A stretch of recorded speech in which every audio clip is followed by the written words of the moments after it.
बिहार में जातीय जनगणना हो रहा है। क्या हो रहा है? हम लोगों को बांटा जाएगा। हमारा हक इसने मार लिया, हमारा हक उसने मार लिया, हमारा हक उसने मार लिया, लेकिन हम सब का हक इस देश के नेताओं ने मारा। किसने मारा? आजादी के पहले हम सब का हक जो है, आजादी के पहले हम सब का हक जो है इस देश में अंग्रेज मार रहे थे। कौन मार रहे थे? और आज जो है नेता मार रहे हैं। इन दिनों बिहार से लेकर देश भर में एक ही मुद्दा सुर्खियों में बना हुआ है और वो मुद्दा है बिहार में हुए जातिगत जनगणना सर्वे की रिपोर्ट का। इस मुद्दे का सुर्खियां बटोरने का एक ही कारण है, सर्वे की रिपोर्ट को सार्वजनिक करके जहां कुछ राजनीतिक पार्टियों ने अपने फायदे के लिए चुनाव का माहौल बदलने की कोशिश की है, तो वहीं दूसरी तरफ कई दशकों बाद इस जातीय जनगणना के होने के कारण समाज में भेदभाव और मतभेद बढ़ गया है। जिस समाज का निर्माण एकता से होता है, वही समाज आज जाति में बंटता नजर आ रहा है और ये वजह रही है हमेशा से देश के शुभ चिंतकों ने जातीय सर्वेक्षण का विरोध किया है। इसलिए इन सब के बीच इन दिनों मनीष कश्यप की एक वीडियो सोशल मीडिया पर बड़ी ही तेजी से वायरल हो रही है, जिसमें मनीष कश्यप ने ये बताया है कि बिहार में जातीय जनगणना का सर्वेक्षण होना कितना घातक सिद्ध हो सकता था। मनीष कश्यप की वे बातें सुन अच्छों की आंखें खुल चुकी हैं और अगर मनीष कश्यप इस वक्त बाहर होते तो वे खुद खुलकर इस जातीय जनगणना सर्वे का विरोध करते, क्योंकि उनको पता है कि इसका कितना नुकसान जनता को पहुंच सकता है।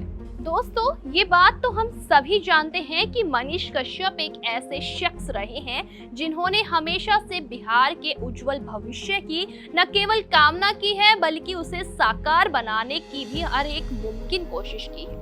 मनीष कश्यप का प्रयास हमेशा से यही रहा है कि बिहार के लोगों को शिक्षित किया जाए और उन्हें जागरूक किया जाए, जिसकी शुरुआत मनीष कश्यप अपनी वीडियो से किया करते थे। मनीष कश्यप की सारी वीडियोस से उनका विचार स्पष्ट होता है कि उनकी सोच नए बिहार के निर्माण के लिए कितनी सहायक सिद्ध होती है। इस वक्त भले ही मनीष कश्यप हमारे बीच नहीं है, लेकिन उनकी एक वीडियो है जो इस वक्त बड़ी ही तेजी से वायरल हो रही है और इस वीडियो में मनीष कश्यप जातीय जनगणना का जिक्र कर रहे हैं। मनीष ने क्या कुछ कहा वो आप खुद सुनिए।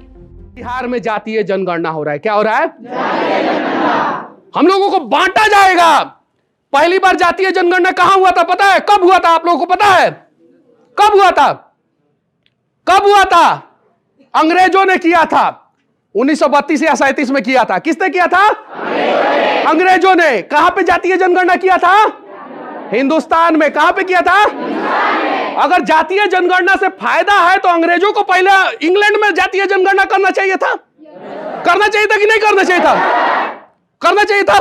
लेकिन उसने हिंदुस्तान में जातीय जनगणना किया और उस जातीय जनगणना के वजह से भारत इतने टुकड़े में बंट गया, आजादी के बाद इतने टुकड़े में बंट गया कि आज भी हम लोग अमेरिका, चीन, जापान, फ्रांस की बात करते हैं, लेकिन उतना डेवलपमेंट हमारे देश का नहीं हुआ है। हुआ है क्या? नहीं हुआ है।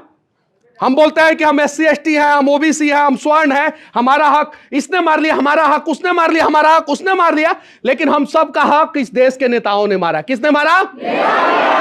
आजादी के पहले हम सब का हक जो है, आजादी के पहले हम सब का हक जो है इस देश में अंग्रेज मार रहे थे। कौन मार रहे थे? और आज जो है नेता मार रहे हैं। जब मंगल पे हम लोगों को पहुंचना चाहिए, जब चांद पे हम लोगों को पहुंचना चाहिए, जब हम लोगों को इसरो में पहुंचना चाहिए, जब हम लोगों को DRDO में पहुंचना चाहिए, तब बिहार सरकार जातीय जनगणना करा रहा है। जरा सोचिए, समझने की जरूरत है। हालांकि मुझे पता है आप लोग नहीं समझेंगे और बिहार में जातीय जनगणना होगा। और पूरे देश में सबसे पिछड़ा राज्य कौन सा है? सबसे ज्यादा जातिवाद कहां होता है? सबसे खराब शिक्षा व्यवस्था कहां का है? सबसे खराब स्वास्थ्य व्यवस्था कहां का है? तो हक किसने मारा? हम लोगों का। तो भाई सुना आप सभी ने, मनीष कश्यप ने जातीय जनगणना को लेकर क्या कुछ कहा। दोस्तों, बिहार में जातीय जनगणना को लेकर और मनीष कश्यप के द्वारा कही गई इन बातों को लेकर आपकी क्या राय है, हमें कमेंट करके जरूर बताएं और इसी तरह मनीष कश्यप से जुड़ी हर एक खबर पर अपनी नजर बनाए रखने के लिए देखते रहिए इंडिया टाइम्स।